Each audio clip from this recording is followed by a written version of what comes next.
తలసరి విద్యుత్ వినియోగం ఆ రాష్ట్ర ప్రగతికి చిహ్నమని ముఖ్యమంత్రి చంద్రబాబు అన్నారు. దేశంలో ఇంధన శాఖకు చాలా ప్రాముఖ్యత ఉందని, వికసిత్ భారత్గా వేగంగా అడుగులు వేస్తున్నామని సీఎం అన్నారు. సరికొత్త నైపుణ్యాలు నేర్చుకుంటేనే ప్రపంచంతో పోటీ పడగలమని, నైపుణ్యాలు నేర్చుకునేందుకు యువత ముందుకు రావాలని సూచించారు. కృష్ణా జిల్లా పోరంకిలోని మురళి రిసార్ట్స్లో ఊర్జావీర్ ప్రారంభోత్సవ కార్యక్రమాన్ని నిర్వహించారు. కేంద్ర ఇంధన శాఖ మంత్రి మనోహర్ లాల్ ఖట్టర్తో రాష్ట్ర ముఖ్యమంత్రి చంద్రబాబు నాయుడు ఊర్జావీర్ ప్రారంభించారు. ఈ సందర్భంగా చంద్రబాబు మాట్లాడుతూ, సరికొత్త నైపుణ్యాలు నేర్చుకుంటేనే ప్రపంచంతో పోటీ పడగలమని, నైపుణ్యాలు నేర్చుకునేందుకు యువత ముందుకు రావాలని సూచించారు. విద్యుత్ రంగంలో ఏం చేయాలనే దానిపై చర్చించేందుకు ఇక్కడికొచ్చామన్నారు. 1998లో విద్యుత్ సంస్కరణలు తీసుకొచ్చానని చెప్పారు. ఆ రోజు రైతులు, పారిశ్రామికవేత్తలు, ఇళ్ల యజమానులు అనేక ఇబ్బందులు పడేవారని చెప్పారు. 2004 నాటికి మనం మిగులు విద్యుత్ దశకు చేరుకున్న ఎల్ఈడి ట్యూబ్ లైట్లు ఇచ్చి గ్రామాల్లో వెలుగులు నింపామన్నారు. మేం తీసుకున్న చర్యల వల్ల రాష్ట్ర విద్యుత్ శాఖకు అనేక అవార్డులు వచ్చాయని చెప్పారు. 1,00,000 మంది ఉగ్జావీర్లు కావాలని భావించామని చెప్పారు. 15 రోజుల క్రితం పిలుపునిస్తే వారంలో 12,000 మంది ఉగ్జావీర్లుగా నమోదు చేసుకున్నారని తెలిపారు. మామూలుగా ఇంతవరకు మనం చూస్తే ఇప్పుడు అందరం కరెంట్ ఉంది కాబట్టి వెలుగుల్లో ఉన్నాం. ఒక్క నిమిషం కరెంటు పోతే మళ్లీ చీకటి వస్తుంది. ఏ రాష్ట్రంలో సరే తలసరి విద్యుత్ వినియోగం ఎలా ఉంది అనేది ఒకసారి చూసుకుంటే అది ఆ రాష్ట్ర ప్రగతికి చిహ్నం. ఎంత కరెంట్ ఎక్కువ వాడుతున్నామంటే అంత ఎక్కువ తలసరి ఆదాయం కూడా వచ్చే పరిస్థితి వస్తుంది. ఇది ఇండికేషన్. అందుకే ఇంధన రంగానికి చాలా ప్రాముఖ్యత ఉంది. మనకు దైనందిక కార్యక్రమాలు దేనికైనా సరే పవర్ లేకపోతే ఏది జరగదు. ఒక లైటింగ్ కావచ్చు, ఒక ఇంటికి కావలసిన పరికరాల ఫ్యాన్ కానీ, ఏసీ కానీ, ఇంకొక పక్క ఒక వ్యవసాయానికి కానీ, ఇంకా రాను రాను మీరు చూస్తే పరిశ్రమలు కానీ, కమర్షియల్ కానీ, ఇంకా మళ్లీ రాబోయే రోజుల్లో మీరు చూస్తే ఎలక్ట్రికల్ వెహికల్స్ కూడా వచ్చేస్తున్నాయి. ఇవన్నీ చూసినప్పుడు పవర్ అనేది చాలా డామినెంట్ రోల్ ప్లే చేస్తుంది. ఇవన్నీ చూసిన తర్వాత నాకు ఒకసారి మీరందరూ గుర్తుపెట్టుకోవాలి, దూరదృష్టితో కొన్ని ఆలోచన చేసినప్పుడు కొన్ని ఇబ్బందులు కూడా వస్తూ ఉంటాయి. నేను కూడా ఆ ఇబ్బందిని ఒకసారి ఫేస్ చేశాను. 98లో పవర్ సెక్టర్ రిఫార్మ్స్ తీసుకొచ్చాను. దేశంలో ఎవరో అప్పుడు సాహసం చేయలేదు. భారతదేశాన్ని క్షయరహిత దేశంగా మార్చే లక్ష్యాన్ని చేర్చేందుకు కేంద్ర ప్రభుత్వానికి ఆంధ్రప్రదేశ్ పూర్తిగా సహకరిస్తుందని మంత్రి సత్యకుమార్ యాదవ్ తెలిపారు. కేంద్ర ప్రభుత్వం శనివారం ప్రారంభించిన నిక్షయ్ శివిర్ 100 డేస్ ఇంటెన్సివ్ క్యాంపెయిన్ విజయవంతానికి శక్తివంచన లేకుండా కృషి చేస్తామని కేంద్ర ఆరోగ్యం మరియు కుటుంబ సంక్షేమ శాఖ మంత్రి జేపీ నడ్డాకు హామీ ఇచ్చారు. నేషనల్ టీవీ ఎలిమినేషన్ ప్రోగ్రాం కింద నిక్షయ్ శివిర్ 100 డేస్ ఇంటెన్సివ్ క్యాంపెయిన్ను కేంద్ర ప్రభుత్వం దేశవ్యాప్తంగా 347 జిల్లాల్లో ప్రారంభించింది. మన రాష్ట్రంలో విజయనగరం జిల్లాను ఈ ప్రచారం కోసం ఎంపిక చేసింది. ఈ సందర్భంగా కేంద్ర ఆరోగ్యం మరియు కుటుంబ సంక్షేమ శాఖ మంత్రి జేపీ నడ్డా వీడియో కాన్ఫరెన్స్ ద్వారా సత్యకుమార్ యాదవ్తో మాట్లాడారు. దేశవ్యాప్తంగా 25.52 లక్షల మంది టీబీ రోగులున్నారని, ప్రతి 1,00,000 మందికి 179 మంది బాధితులు ఉన్నారని వెల్లడించారు. విజయనగరం జిల్లాలో నిక్షయ్ శివిర్ 100 డేస్ ఇంటెన్సివ్ క్యాంపెయిన్ను విజయవంతం చేయాలని మంత్రిని కోరారు. కేంద్ర మంత్రి విజ్ఞప్తిపై సత్యకుమార్ యాదవ్ సానుకూలంగా స్పందించారు. రాష్ట్రాన్ని క్షయరహితంగా మార్చేందుకు శాశ్వత నివారణ చర్యలు తీసుకోవాలని వైద్య ఆరోగ్య శాఖ మంత్రి సత్యకుమార్ యాదవ్ అధికారులను ఆదేశించారు. ఆంధ్రప్రదేశ్లో 76,590 మంది టీబీ బాధితులు ఉన్నారని చెప్పిన మంత్రి, క్షయవ్యాధి మరణాల రేటును గణనీయంగా తగ్గించేందుకు శక్తివంచన లేకుండా పనిచేద్దామని అన్నారు. నిక్షయ్ శివిర్ 100 డేస్ ఇంటెన్సివ్ క్యాంపెయిన్ను విజయవంతానికి పూర్తి స్థాయిలో సహకరించాలని అధికారులకు సూచించారు. ఆధునిక సాంకేతిక అవకాశాలను అందిపుచ్చుకునేలా విద్యా వ్యవస్థలో సమూల మార్పులు తీసుకొస్తున్నట్లు విద్యా, ఐటీ శాఖ మంత్రి నారా లోకేష్ పేర్కొన్నారు. కృత్రిమ మేధా రంగంలో అంతర్జాతీయంగా వచ్చే మార్పులకు అనుగుణంగా పాఠ్య ప్రణాళికలు రూపొందిస్తున్నామని తెలిపారు. ఇందుకోసం కేజీ నుంచి పీజీ వరకు పాఠ్యాంశాలను ప్రక్షాళన చేసి ఆంధ్ర మోడల్ ఆఫ్ ఎడ్యుకేషన్ను తీసుకొచ్చేందుకు కృషి చేస్తున్నట్లు తెలిపారు. విశాఖపట్నంలో ఏయూ పూర్వ విద్యార్థుల సంఘం ఆధ్వర్యంలో నిన్న నిర్వహించిన ఆంధ్ర విశ్వవిద్యాలయం పూర్వ విద్యార్థుల సమ్మేళనం కార్యక్రమానికి మంత్రి నారా లోకేష్ హాజరయ్యారు. ఈ సందర్భంగా ఆయన మాట్లాడుతూ ఉన్నత విద్యలో లోపాలున్నాయని, డిగ్రీ చదివినా ఉద్యోగాలు రాకపోవడానికి అవే కారణమన్నారు. యుద్ధ ప్రాతిపదికన ఈ సమస్యను పరిష్కరించే చర్యలు చేపట్టామని చెప్పారు. నైపుణ్య గణన ప్రాజెక్టు ద్వారా యువతకు అవసరమైన శిక్షణ అందించవచ్చని అన్నారు. ఏయూ పునర్వైభవానికి పూర్వ విద్యార్థులు కృషి చేయాలన్నారు.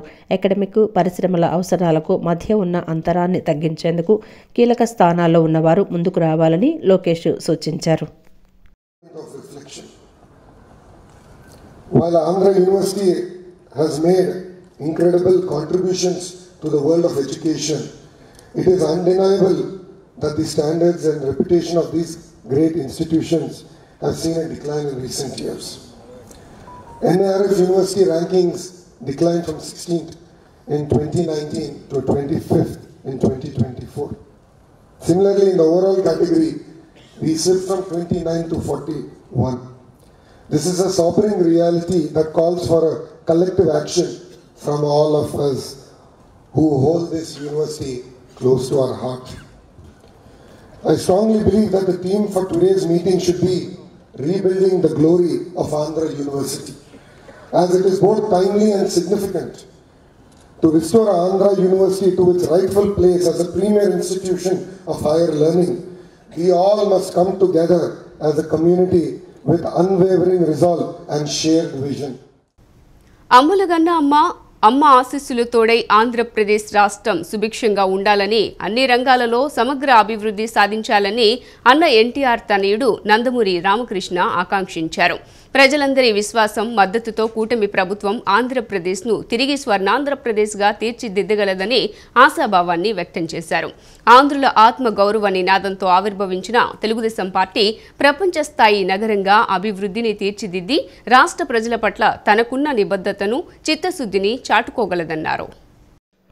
విజయవాడ ఇంద్రకీలాద్రిపై శ్రీ దుర్గా మల్లేశ్వర స్వామివార్ల దేవస్థానంలో రాష్ట్ర గౌడ కార్పొరేషన్ చైర్మన్ వీరంకి గురుమూర్తితో కలిసి అన్న ఎన్టీఆర్ తనయుడు నందమూరి రామకృష్ణ శ్రీ కనకదుర్గమ్మకు ప్రత్యేక విశేష పూజలు నిర్వహించారు. ఈ సందర్భంగా నందమూరి రామకృష్ణ మాట్లాడుతూ కష్టకాలంలో అమ్మను శరణు వేడితే అన్నింటికీ పరిష్కారాలు లభిస్తాయని, లోక కళ్యాణం కోసం అమ్మవారిని పూజించటం మన పూర్వీకుల నుండి వస్తున్న సాంప్రదాయమని అన్నారు. గత పాలకుల వైఫల్యాలు రాష్ట్రానికి పెనుశాపంగా మారి రాష్ట్రం మరింత వెనుకబాటుతనాన్ని అనుభవిస్తున్న తరుణంలో అధికారంలోకి వచ్చిన కూటమి ప్రభుత్వం సమగ్రాభివృద్ధి దిశగా అడుగులు వేయటం ముదావహమన్నారు.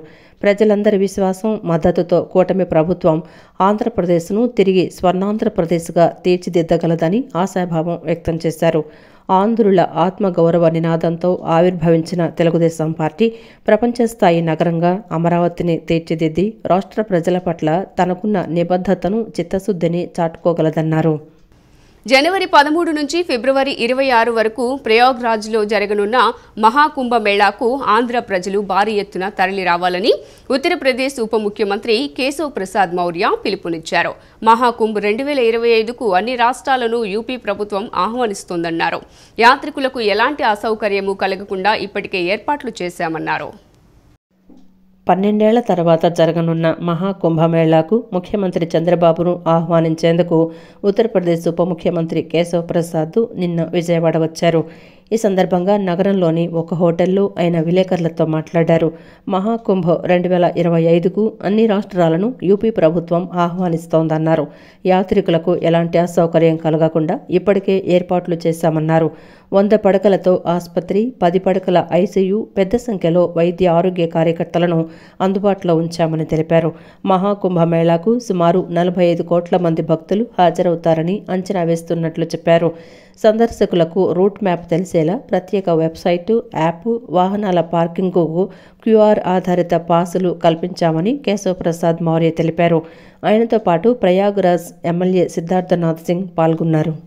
मैं आप सबको सबसे पहले तो हर हर गंगे, गंगा मैया की जय के साथ हर हर महादेव करते हुए, जय श्री राम करते हुए, जो प्रयागराज का कुंभ है उसके संबंध में सबसे पहले तो आपको मैं बता दूं, अभी जब मैं आपके बीच में आया हूं तो आंध्र प्रदेश के मुख्यमंत्री श्री चंद्रबाबू नायडू जी को, उनके परिवार को और आंध्र प्रदेश के प्रत्येक परिवार प्रयागराज के कुंभ मेले में आने का निमंत्रण देकर के आया हूं और उनके साथ साथ मैं आप सभी पत्रकार मित्रों को भी सादर निमंत्रित कर रहा हूं कि आप सब लोग भी प्रयागराज के कुंभ में आवें और जो प्रदेश की जनता है, जो श्रद्धालुगण हैं, वह भी आवे। भारतीय जनता पार्टी की डबल इंजन सरकार केंद्र में माननीय नरेंद्र मोदी जी, उत्तर प्रदेश में आदरणीय योगी आदित्यनाथ जी के नेतृत्व में वहां सभी प्रकार की तैयारियां और व्यवस्थाएं की गई हैं। भव्यतम जो कुंभ होता है वह इस बार देखने को मिलेगा। दिव्यता का प्रतीक होगा, स्वच्छता का प्रतीक होगा, सुरक्षा का भी प्रतीक होगा और जो भी वहां पर आएगा वो किसी भी प्रकार की असुविधा का सामना किए बगैर, चाहे वो सड़क मार्ग से आवे, रेल मार्ग से आवे, हवाई मार्ग से आवे, प्रयागराज कुंभ में आने के सभी मार्गों से सुविधा उपलब्ध है।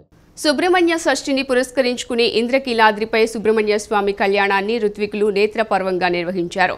శ్రీ వల్లి దేవసేన సమేత సుబ్రహ్మణ్యేశ్వర స్వామి ఉత్సవ మూర్తులకు మంగళ స్నానాలు చేయించిన తర్వాత వధూవరులుగా అలంకరించారు.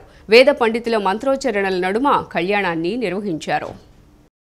సుబ్రహ్మణ్య షష్ఠిని పురస్కరించుకొని ఇంద్రకీలాద్రిపై శ్రీ వల్లి దేవసేన సమేత సుబ్రహ్మణ్యేశ్వర స్వామివారి కళ్యాణం వైభవంగా నిర్వహించారు. అమ్మవారి ఆలయ ప్రాంగణంలోని కళావేదికపై స్వామివారి కళ్యాణోత్సవం వైభవంగా నిర్వహించారు. పలువురు ఉభయదాతలు, భక్తులు పాల్గొన్నారు. తొలుత స్వామివారి ఆలయం నుంచి ఉత్సవమూర్తులను ఊరేగింపుగా కళ్యాణ వేదిక వద్దకు తీసుకురాగా ఆలయ అర్చకులు పూజా కార్యక్రమాలను నిర్వహించారు. కళ్యాణోత్సవంలో భాగంగా మాంగళ్య ధారణ జరిగింది. ఉత్సవంలో పాల్గొన్న ఉభయదాతలకు ప్రత్యేక క్యూలైన్ మార్గం ద్వారా అమ్మవారి దర్శనానికి అనుమతించారు. మాంగళ్యతంతునా నేనా లోకరక్షణ హేతునా కంఠే బధ్నామి శుభగే త్వాజీవ శరదాం శతం.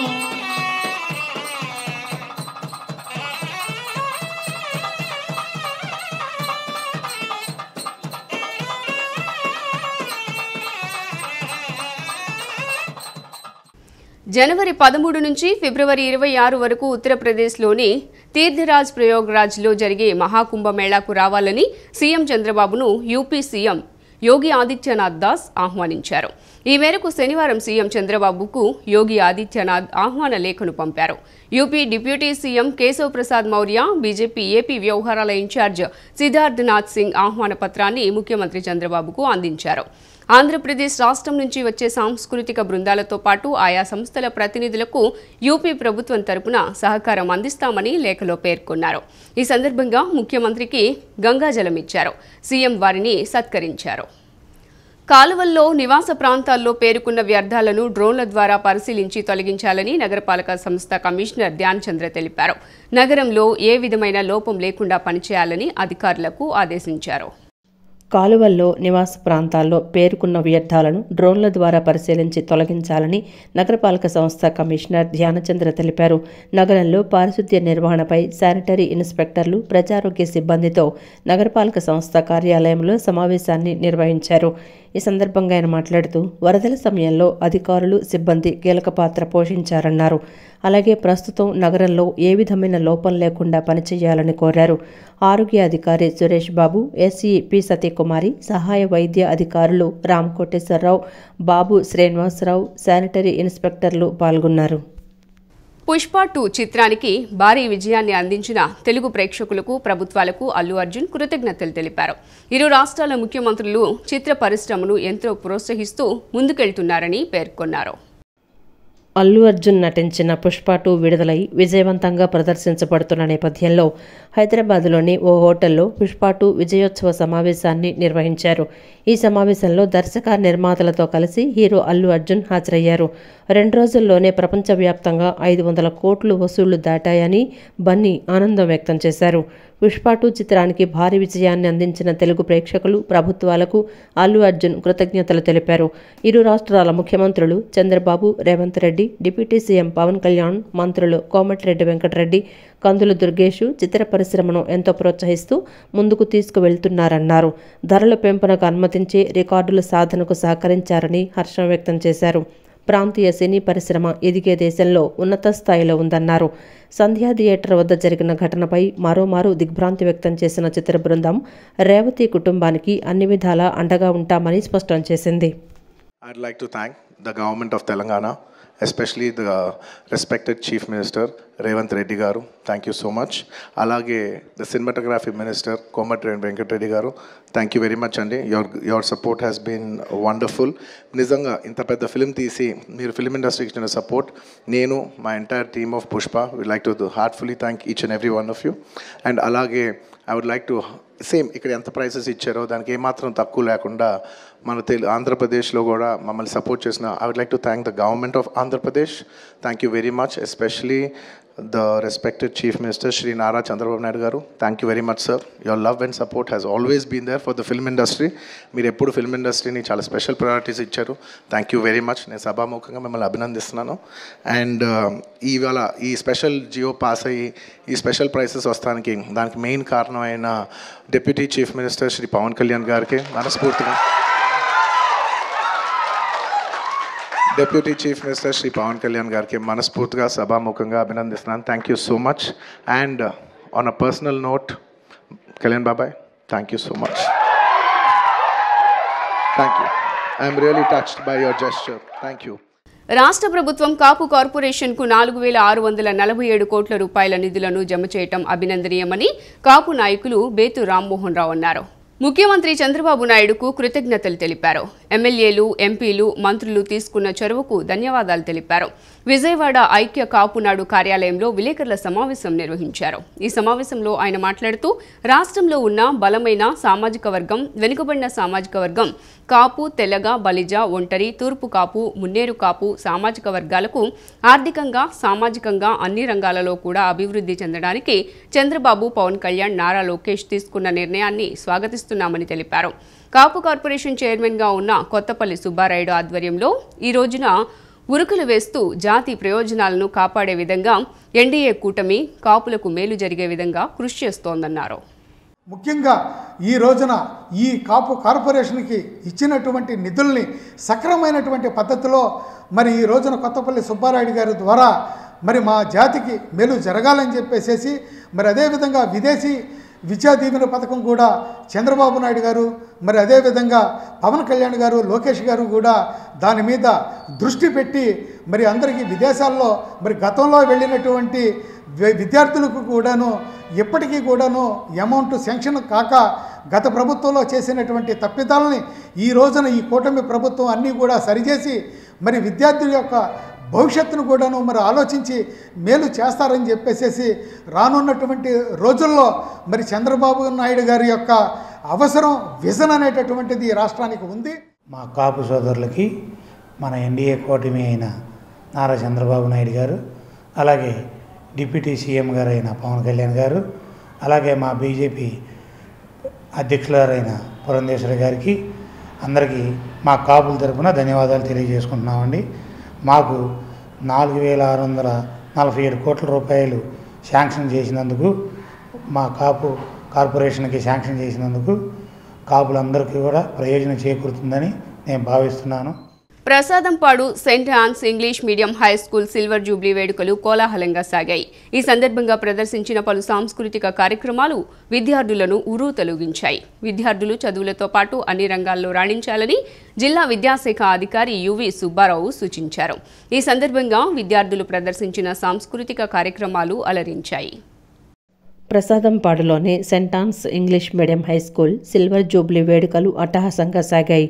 ఈ వేడుకలకు జిల్లా విద్యాశాఖ అధికారి యువి సుబ్బారావు ముఖ్య అతిథిగా విచ్చేసి విద్యార్థులను ఉద్దేశించి ప్రసంగించారు.